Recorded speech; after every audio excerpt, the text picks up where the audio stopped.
It is a small, muddy house that stands as a hospital both in structure and name, but evidently not in service for a facility that is the only one within a 15-kilometer radius, leaving few options for Chepotunyan Domoliet, who now has to contend with his 2-year-old son Kisur being attended to from under a tree after walking many kilometers from her home, glad that with the treatment the worst could be over for both her and her son after weeks of suffering from a disease she's yet to know. Around her, more patients continue to arrive at the Amaya dispensary in East Pokot district, mothers holding their crying children as they painfully receive jabs of medicine and more waiting on the queue.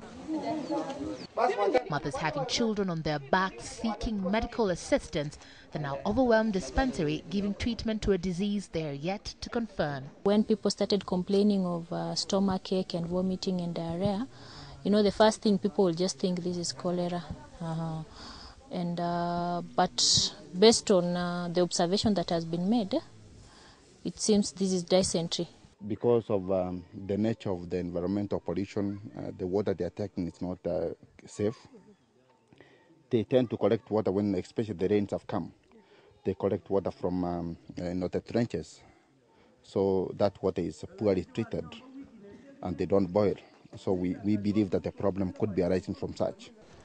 Up to 10 people are said to have died from a disease whose alert was raised a month ago. The Ministry of Health only now delivering medicine to the one facility that is slightly capable of handling the outbreak.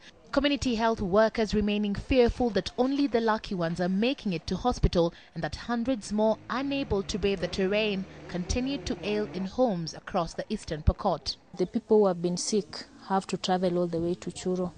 And by the time they reach there, they are dehydrated. It's 3 or 4 hours. So you see, even for them to respond, it's a challenge. That is why we've lost even the 10 people.